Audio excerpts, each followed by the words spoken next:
Сезоната на годишни одмори и туристички патувања во полник. Повредите и кршењето на правата на потрошувачите е честа појава, па затоа е примарно тие да ги знаат своите права. Разговараме денеска со госпоѓа Маријана Лончар-Велкова од Организацијата на потрошувачи. Госпоѓа Лончар, пред се ви благодарам што денеска одвоивте време за разговор за телевизија 24. Како што споменав на самиот почеток, често пати се случува да се кршат правата на потрошувачите, особено кога се работи за туристички ангажмани и уплати за годишни одмори. Кои се правата конкретно на потрошувачите и колку тие всушност ги знаат своите права? Благодарам многу за организацијата на ова интервју. Навистина е потребно на граѓаните да им се соопшти кои се нивните права при пакет аранжмани, при туристички патувања, значи со организирани туристички патувања. Така да добро е што можат да разберат од еден ваков разговор. Инаку ние имаме доста брошури и онлайн исто така даваме доста совети за секој кој што ќе се јави и кој што бара да му се даде помош, нели, доколку патувал, се вратил, што да прави или пак доколку оди, кои му се правата. Се јавуваат потрошувачи, меѓутоа не во толкав многу голем обем. Имавме навистина наплив многу години, 3, 4, 5 години порано, кога граѓаните беа оставени тргнати на патешествие, некој не беше одмор годишен, туку беше некоја екскурзија на 3-4 дена. Ни се уваат родители кои што децата не го добиле преку училишта одат, па не знаеле каде уплатиле, па дури не знаат, не ги информираат целосно за какво патување, за каква екскурзија се работи, само се уплаќаат средствата, кога се вратиле со децата, едноставно не го добиле тоа што им било понудено, договор немале, тоа никаков договор нема.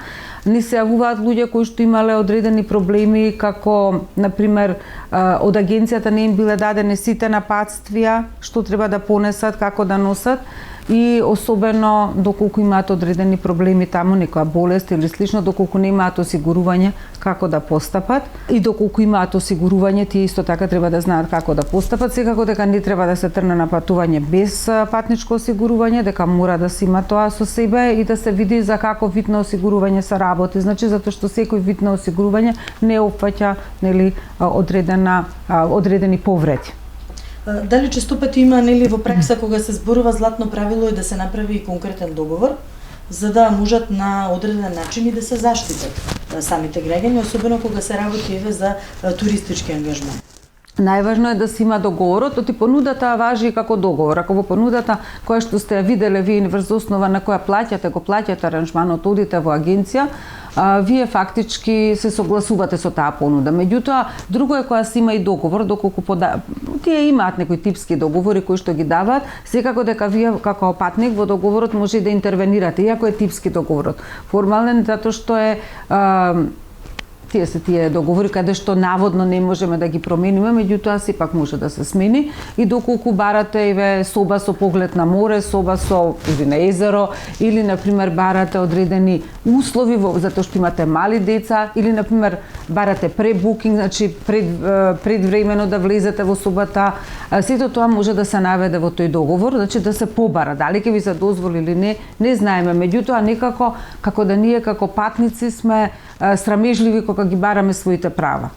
Не прашуваме доволно, да речеме. Сега, доколку таму отиде патникот и види изненадување дека тоа не е тоа што го платил, има право во рок од 8 дена да слика нормално сето тоа, да си го документира како што си прават вообичаено, и ќе го документира и ќе оди во агенцијата да им бара, нели, намалување на цената, заради тоа што изричито е кажано, нели, доплата е направена за одредена посебна можност, да има голема тераса наместо мала, да има дневна соба наместо една соба и така натаму.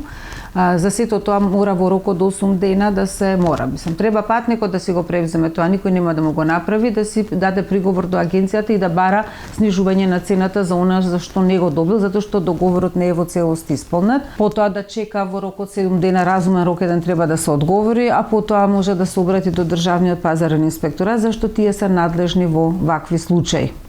Дали е можно, таа едната опција што ја споменавте со државниот пазарен инспекторат, но дали е можно, ако да ја кажеме вон судски, доколку не ја тераат, има ли можност законски да го истераат тоа и пред надлежни институции?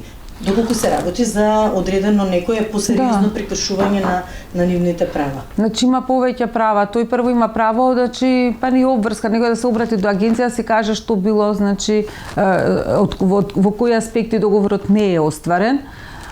И заради што да му одговори агенцијата, ако така изричито било кажано, и исто така да тој одговор доколку не е задоволен, да се обрати до државниот пазарен инспекторат. Државниот пазарен инспекторат носи решенија со кои им наложува да направат нешто согласно законот за туристичка дејност или слично, други закони, значи на туристичката агенција. Доколку патникот претрпел таква некоја штета, материјална, нематеријална штета од своето патување заради тоа што имало доцнење или слично, и можеби се работело за брачно патување, каде што има и душевна болка ако не се оствари одредено патување, тогаш има право да бара и за надомесна нематеријална штета пред судот. Секако има право да се обрати пред судот. Значи може и одма да се обрати пред судот. Мислам дека се уште не се информирани. Има една категорија на луѓе, сега со ковидот кога беше кризата со ковидот, нели имаше ваучери и нели се откажаа многу патувања, меѓутоа се инсистираше да се дадат ваучери. Голем број од луѓето ги искористија ваучерите понаредната година, голем број инсистира да им се вратат пари. Значи, тогаш почна актуелно многу да станува ова, заради тоа што се работеше за некои си патувања, можеби од 20-30 па и поскапи, каде што луѓето не можеа да ги остварат заради нели таква беше ситуацијата, здравствените проблеми во сите држави и виша сила би рекле на некој начин или немавме можност да се патува, беше забрането.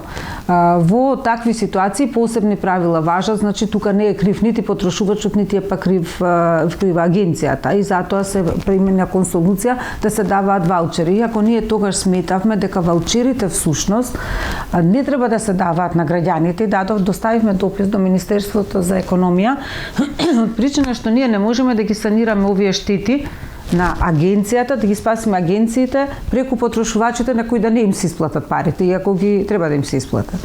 Ама некоја солуција се наоѓаше и самите потрошувачи, така да тука тие веќе ги осознаваа своите права во голем дел кога се прекинува патувањето или кога не може да се оствари, меѓутоа вообичаено они 8 дена кога ќе се вратат од патување, ако во договорот им стои или во понудата било наведено тоа дека ќе има, во понудата нема да биде наведено дека ќе имате соба со поглед на море.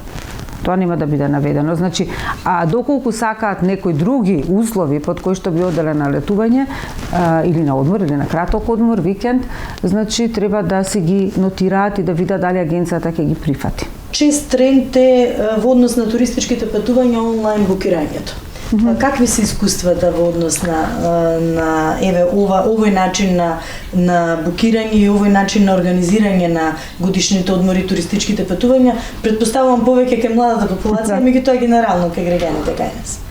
Така да, видете, букирањето и ние го правиме, мислам и постарата генерација и помладата, дали постарата заедно со поддршка на младите или и поинаку, меѓутоа се користат многу овие букирања на одредени апартмани, не се баш целосно задоволни заради тоа што описите на коментарите, нели, што ги наоѓате доле под сето тоа, или нема доволно слики за собите, или ќе се установи дека после вместо 2 базена е даден еден базен во кој што можат да пливаат, да одат поголема група на млади, зборувам сега, или на пример никогаш нема да ви кажа дека позади има градба од која што се слуша звук цел ден, така или се гради нешто или пак имате поглед таму, а не на кај морето.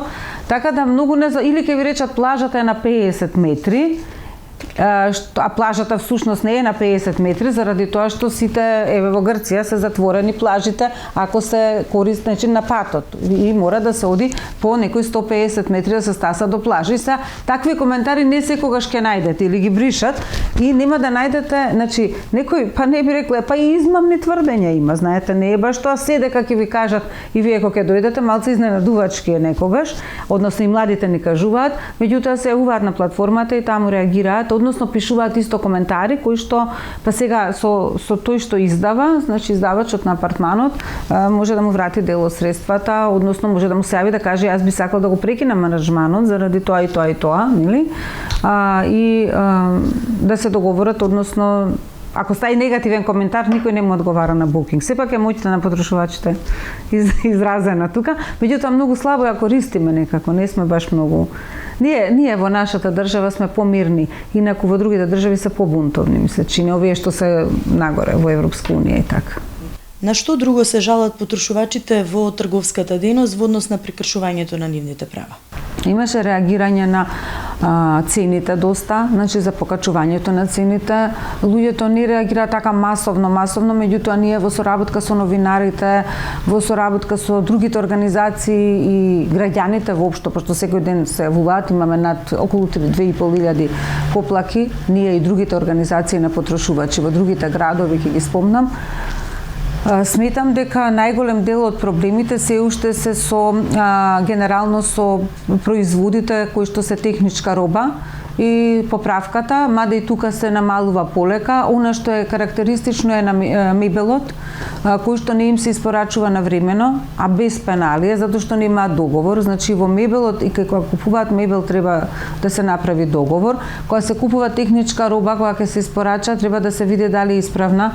Оти може потоа да се тврди, значи дури кога ќе се извади фрижидер или било што, значи апарат за домаќинство, да се види дали е исправен. Ако се работи за фен, да се види дали е исправен. Потоа доаѓаат одредени проблеми со поправка, со чекање. Сега со новиот закон за заштита на потрошувачи, нели имаме посебни едукации до кога може, значи доколку 3 пати се поправа производот, тогаш имате право на нов производ. А доколку е 2 пати за иста грешка со која што се оневозможува да го користите тој производ, тогаш после 2 пати сервисирање. Дали може да се користи како инструмент, често пати сега веќе и поголем дел од компаниите, продажните компании го користат, го даваат како солуција за потрошувачите да се направи некој вид на договор или осигурување да се плати, па да може веднаш самиот производ да се врати. Дали тоа како инструмент треба да се користи? Па не премногу да ви кажам, тогаш е некогаш и фрлање пари. Добро, они и секако сега има 2 години гаранција, задолжителна гаранција, трговска гаранција, мора да има 2 години. Во тие 2 години плюс 2 години има каде што мора да има резервни делови и сервисирање. Може да се направи, а доколку не е прескапо, не е задолжително и тогаш таа гаранција може да се искористи.